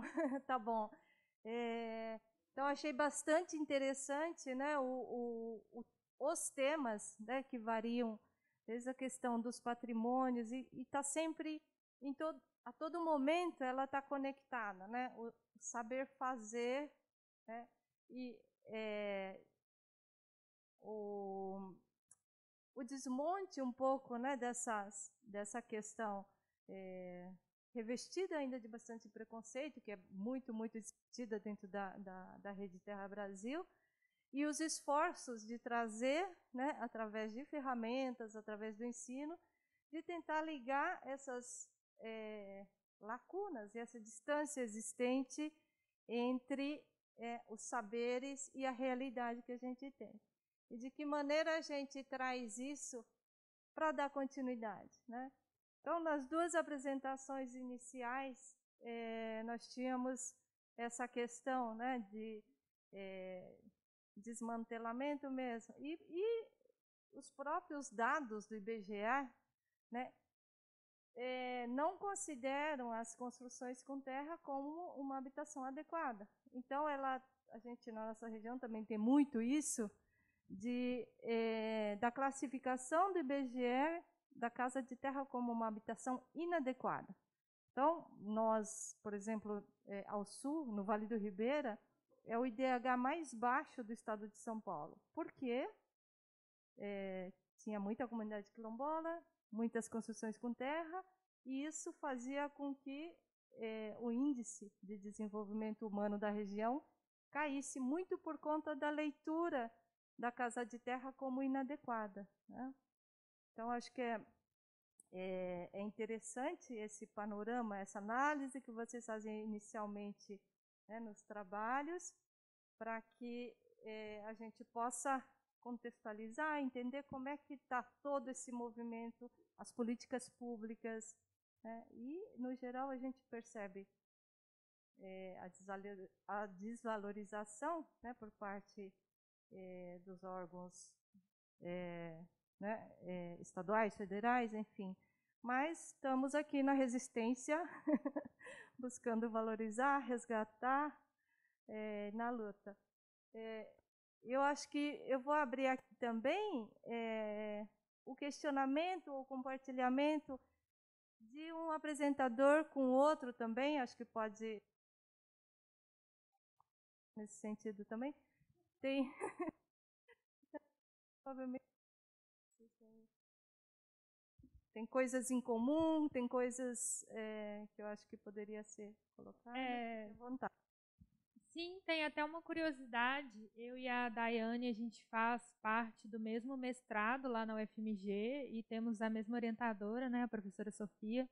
E a gente realmente, eu acho que nós duas tivemos uma dificuldade com essa lacuna de informações, de levantamentos relativos às construções com terra, no caso dela, a taipa de mão, e a minha investigação de construções com terra em geral, e a gente, coincidentemente, nos encontrando aqui, conversando sobre nossos temas de pesquisa, a gente começou a debater justamente esse caso do levantamento do IBGE, e que o IBGE ele só leva em consideração também as construções com terra de taipa de mão. Então, faltou o adobe, faltou a taipa de pilão, e tem um problema com revestimento também, né, que a gente estava conversando. Inclusive, a Daiane ela começou a usar também uma outra metodologia, se você quiser falar, que inclusive fez com que eu quisesse complementar essa minha investigação com essa plataforma, se você quiser. Então, sobre a questão do revestimento, por exemplo, para mim é muito importante ver a parte do revestimento, justamente pela questão da doença de Chagas, que é muito falado, mas uma das formas de evitar isso é justamente o revestimento das paredes externas. Então, os dados do IBGE, eles têm uma parte que ele coloca a alvenaria não revestida no mesmo lugar da taipa não revestida, como se fosse a mesma coisa. Como se fosse uma parede sem revestimento, a mesma coisa. Mas você não consegue diferenciar a quantidade dessas técnicas. E também não é algo tão georreferenciado assim. Daí, no seminário de arquitetura vernácula popular, que aconteceu no final do ano passado, uma menina, eu acho que o nome dela é Stephanie, ela faz mestrado na Federal de Pelotas.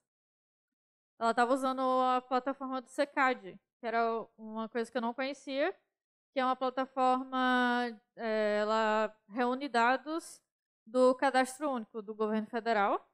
E nessa plataforma você consegue colocar por cidade, e, tipo, por região, tipo, zona rural, zona urbana.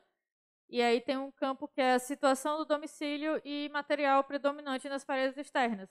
E aí lá tem todas as técnicas bem separadas. Taipa revestida, taipa não revestida, palha, madeira, e tem muitas coisas além do levantamento que eu acho bem básico do IBGE. Em Sergipe, isso era uma diferença gigantesca, porque você pegava o IBGE, dava tipo assim, 9 casas. Por causa de 9 casas, eu conheço só na ilha, que é um pedacinho pequenininho. E aí você pega uma cidade só, tem lá marcando 254 edificações só na zona rural. Então é uma plataforma bem interessante. Ela reúne só os dados do Cadastro Único, Bolsa Família e tudo mais, mas mesmo assim ainda é um dado bem mais consistente do que o do censo do IBGE. Então, se alguém interessar, pode ser mais proveitoso do que o IBGE. Lembrar que a gente tem os anais, né, do Congresso, então tem o trabalho completo de todos lá, e é bem bacana ter, é um volume bastante grande, mas à medida que for precisando resgatar isso, né? E queria só comentar um pouco sobre o trabalho do Sérgio, né, como professor e como alguém que cria essa ferramenta de aproximação, né, para o aluno lidar com a questão que é sempre muito, quer dizer, no papel e no computador, tudo pode, e de repente isso transformar na coisa de verdade é um outro universo, né? Então, todo o esforço feito para aproximar isso, né, eu acho que é extremamente rico, válido. Queria parabenizar pelo trabalho e comentar a respeito. Foi engraçada a minha trajetória com a Terra. Ela tem um caminho, digamos assim, tortuoso, assim, não retilíneo, né?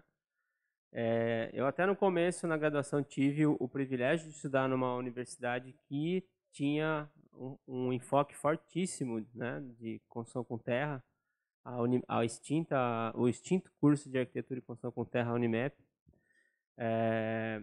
que tinha a cátedra de construção com terra juntamente com o Instituto Craterri, né, na Universidade de Grenoble. Então aquilo para mim foi revolucionário, né? Esse primeiro contato na graduação, conhecer essas possibilidades com um aparato tecnológico fortíssimo, um laboratório inteiro totalmente destinado, né, para os sistemas construtivos com terra.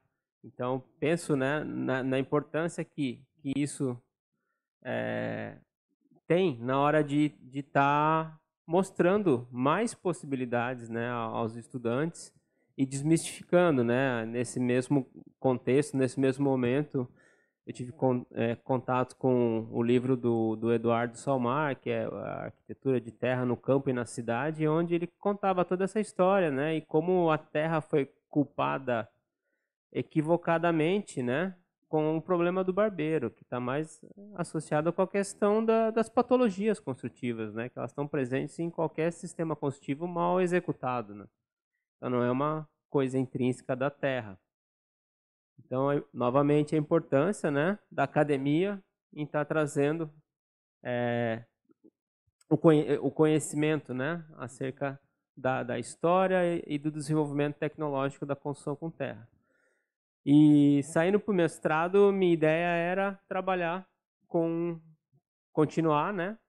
E eu entrei aqui no mestrado com a proposta de trabalhar alvenaria estrutural com BTC.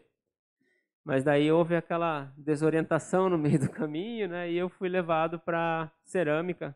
O que eu, no final das contas, eu acho que foi também relevante aprender a trabalhar com painéis pré-fabricados de bloco cerâmico. Eu aprendi bastante da construção modular.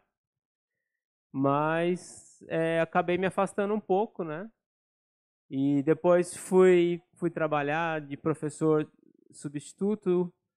E foi nesse momento que houve a retomada, porque foi uma surpresa novamente eu chegar aqui no Instituto e encontrar ali na ementa de uma das tecnologias da construção civil, né? Na ementa ali a construção com tijolo modular de solo-cimento, né? Parecia que era aquilo que nunca devia ter saído, né? Realmente foi um reencontro com a terra.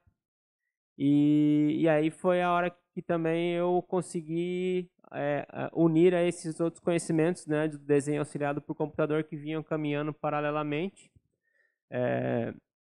por interesse próprio, e depois para trabalhar na arquitetura em Blumenau, na FURB, né, no concurso que eu passei lá, era para trabalhar com esses programas, né.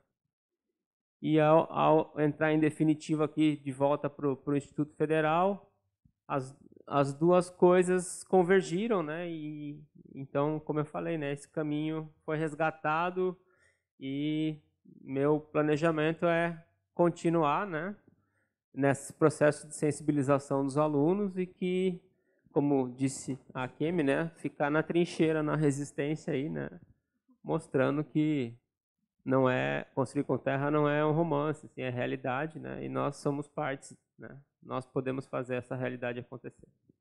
Obrigada. Bom, chegou um bocado aqui de questões. Vou aproveitar que o Sérgio está com o microfone. Tem uma pergunta. O template está disponibilizado? Você está ensinando?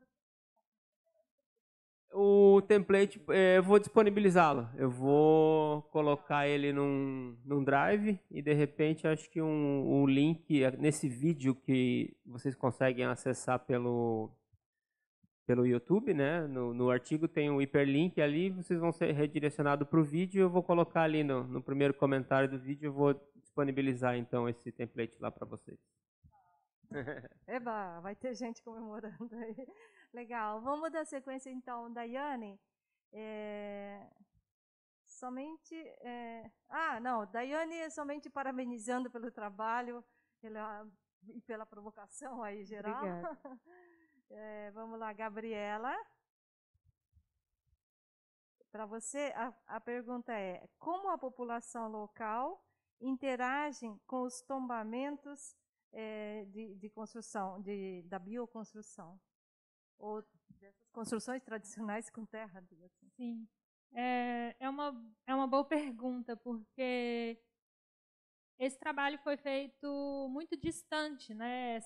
Esses tombamentos eles são sempre muito distantes da população.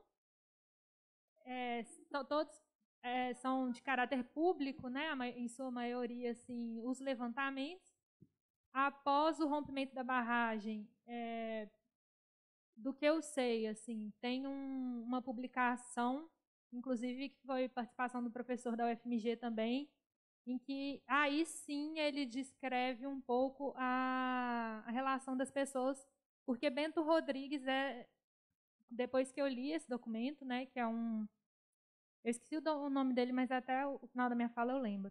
ele foi escrito e foi aí que eu descobri que Bento Rodrigues tinha uma relação com a terra, que está descrito. E aí tem a relação das pessoas com as casas delas. Mas tirando isso, a não ser tirando essa questão de Bento Rodrigues, realmente a gente não tem, acho que viraria outro artigo, né? A relação da população com essas habitações. Eu vou descobrir, se eu descobrir eu falo para vocês o nome. Me deu branco agora. Tá ótimo, muito obrigada, Gabriela. Vamos dar sequência. Você passa para a Regina, por favor? Tem uma pergunta aqui para a Regina. Como a população local reagiu a essas suas ações, né, de bioconstrução realizada, e se temos novos planos do Terra Cura? Quais os próximos passos do Terra Cura como uma ação local? Bom, então, como vocês viram no mapa, o espaço ali fica um pouco distante da cidade, né? Então, assim, apesar de ter uma comunidade ali ao redor, mas assim, é um pouco mais de sítio.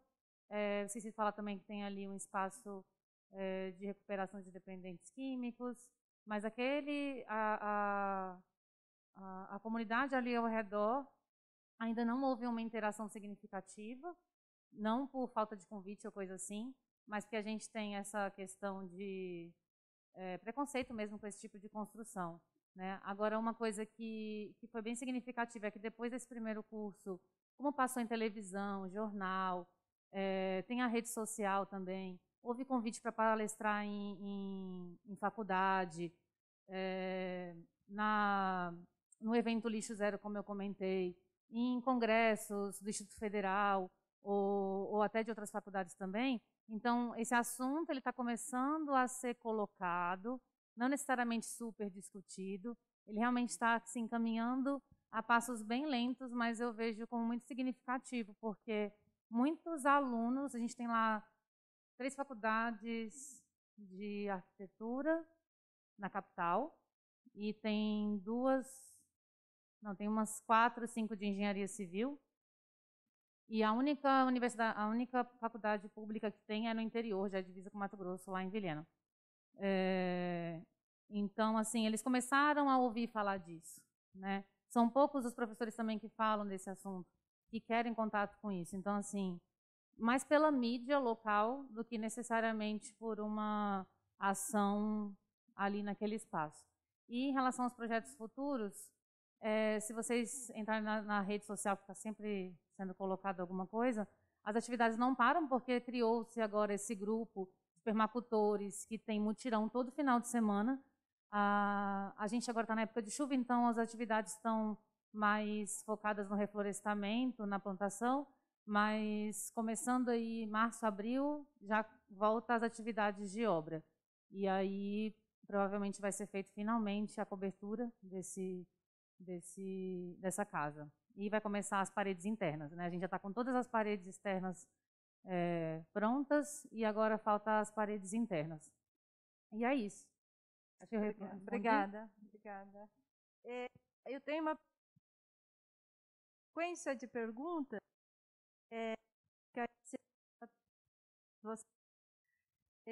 Com relação a custos, porque quanto custa, né? Custo do projeto, por quem banca, qual é a previsão? Isso todas as apresentações. Todo mundo, tá bom. O projeto ele foi feito para aproveitar o material que a gente tinha existente ali, mas obviamente no decorrer da obra precisou de mais materiais. Então é uma iniciativa assim particular, né? Então o orçamento ele vem da Luana, da família dela, mas por exemplo a fundação dessa casa, as pedras foram pedras rachão coletadas de uma explosão de uma usina. Então tudo que pôde ser coletado foi coletado. Tem o bambu local, então esse não falta. As toras de madeira, como eu falei também, os pilares e que vão sustentar a cobertura também são do próprio local. E o que foi adquirido é que a gente teve que comprar terra depois de um certo tempo, né? Porque muita terra. e também o saco de ráfia para fazer a terra ensacada. Então, assim, o orçamento ele é da particular, mas houve muito reaproveitamento de material. A cobertura, por exemplo, está descrito lá no artigo também, vocês podem ver depois, vai ser reaproveitada também. Tem um tapume de telha metálica que está lá no lugar, tampando um espaço, e é essa telha que vai ser reutilizada na cobertura. Então, a gente vai ter um forro de madeira de bambu por dentro e por fora vai ter uma cobertura de palha de babaçu, se eu não me engano. E outra coisa que é reaproveitada também são as janelas e as portas, que é de uma antiga casa de madeira que foi demolida. Então, assim, é um projeto que tem bastante reaproveitamento de material. Obrigada. Quais os... eu acho que aplica a todos, sobretudo para a Gabriela e para o Sérgio. Bom, para vocês, desculpa. Quais as maiores dificuldades encontradas na execução desse tipo de arquitetura, bioconstrução? Bom, o maior problema assim do projeto, tanto que estamos desde 2018 em construção, é pessoas. Pessoas, né? Todo mundo sabe que esse é o problema. Então, assim, houve essa formação dessas pessoas que estavam interessadas, mas elas não necessariamente são voluntárias do projeto. Depois desse curso, conforme eu comentei, teve alguns alunos do Instituto Federal que vieram fazer estágio, aí eles passavam a semana lá construindo.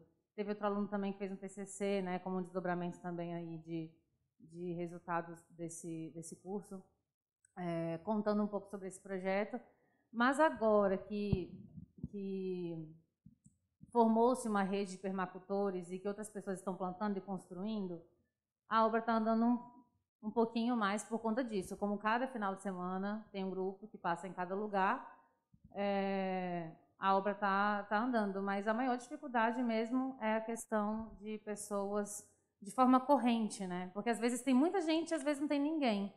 E aí fica 2 pessoas ali na construção da terra ensacada, que foi a gente terminou agora só, acho que foi em outubro, que teve a última fiada. Então enfrentou muita chuva, ficou coberto por lona. E assim, óbvio que não queríamos que isso acontecesse, só que teve que ser assim porque faltava pessoas para terminar. Então a maior dificuldade mesmo são pessoas para trabalhar. Como é uma obra particular, né, assim, não é a gente, Sim. é a galera do projeto. E os que agregam, compartilham da ideia, vêm e fazem junto. Com do tempo, né, nós vamos fazer mais 3 perguntinhas curtas, colocações mais curtas, e para a gente entrar no intervalo também, que a gente acabou extrapolando um pouco o horário. Tem aqui, novamente, para a Daiane, tem registro da origem da técnica de taipa da mão na região? Como é que originou isso lá no local? Então, estão ouvindo? Tá. No local, tipo, na ilha? Não sei quem perguntou, mas era na ilha? Registro escrito, não. Até porque é uma família, o povoamento da ilha foi de pescadores, eles trabalhavam e viviam do extrativismo de crustáceos e de pesca, então era uma comunidade bastante fechada, assim. Então, conversando com os moradores mais antigos, fala-se sobre essa construção ter sido originária dessas 3 famílias que foram para lá. Os registros, assim, mais formais, digamos, sobre isso, é porque é da Embrapa, porque no entorno, assim, na parte mais para o continente, tem uma reserva de proteção natural. E então foi feita uma leve pesquisa sobre a história da ilha, porque faz parte também da parte de proteção ambiental. Mas, antigamente, essa ilha ninguém nem sabia que existia, assim, era uma comunidade bem fechada. Aí agora que começou a vir muitos turistas, muitos veranistas, o pessoal começou a dar visibilidade para a ilha, mas foi uma visibilidade que acabou prejudicando eles agora. Que, inclusive, eles estão passando por um processo de expulsão da ilha, por questões ambientais, não por causa dos moradores que viviam lá, mas por causa desses veranistas e tudo mais. Então, esse registro é só mesmo uma história oral, basicamente. Obrigada, Daiane.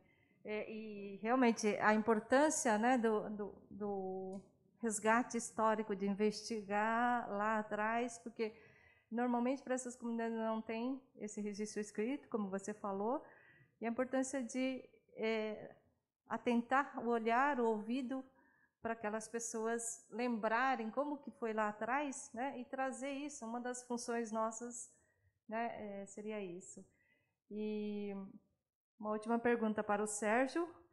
Vou confirmar se é isso, que inserir esses outros elementos no projeto no Revit seria os embutimentos? As outras técnicas? Ah, sim. Desculpa. Agora sim. Não, tem um testamento. Então, Venga, vamos lá. vamos aqui. Quer que leia? Leia para mim. Tá bom, vamos lá. Parabéns pelo trabalho. Tenho projetado uma construção com diferentes técnicas de construção. Penso em erguer paredes portantes de taipa de pilão e vedação em BTC. Para usar o seu template Revit, eu teria que calcular por fora o peso sobre a fundação e a capacidade de suportar o peso do telhado, ou existe uma forma de inserir esses outros elementos no projeto Revit? Era só a continuação, desculpa. Sim. O Revit ele tem uma análise simplificada de cargas, tá?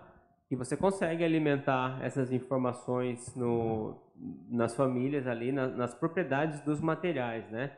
Então, quando você define ali o material do tijolo, do bloco de terra comprimida, você tem lá um gerenciamento de materiais no programa, onde cada material você alimenta uma infinidade de informações dele, assim, desde, né, características físicas, transmitância térmica, calor específico, e você pode alimentar também o peso, né, por metro cúbico.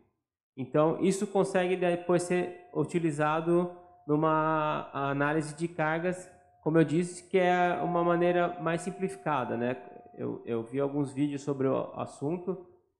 Os engenheiros até costumam, às vezes, realizar uma primeira análise no Revit, mas depois eles exportam para programas mais dedicados da área, né? Como o TQS, o Weberic, para fazer, né, de fato, uma análise mais específica quanto a isso. Eu não sei se era essa a dúvida. Muito obrigada, Sérgio. Acho que a gente vai encerrando por aqui. Só comentar uma última questão que foi colocada, mas a gente consegue... Se existe uma norma de construção para taipa de mão. Ainda não. Né? Nós estamos começando a vislumbrar isso, trabalhar. E o que temos mesmo atualmente é BTC, taipa de pilão e o adobe. Mas vamos juntos, né? juntas, batalhar para que isso seja... vá avançando, inclusive porque ela está atrelada à questão de financiamento e tudo mais. Então, quero agradecer imensamente as 4 pessoas que aqui apresentaram. Muito obrigada por enriquecer, né, essa conversa sobre construção com terra. E agora nós vamos para um intervalo, né? A Kemi, quero te agradecer imensamente também pela mediação maravilhosa. Então, a gente se atrasou um pouco. Vamos fazer um intervalo agora, até umas 16h10, no máximo todo mundo aqui. Vai ser servido um coffee break ali no hall. A gente pede que todo mundo permaneça com o crachá, que é a nossa identificação de segurança, inclusive por conta da carteirinha de vacinação. E durante o coffee break, quem expôs trabalhos também pode ter a oportunidade de estar falando um pouquinho sobre seu trabalho que está em exposições. Então, até logo mais, às 4h10.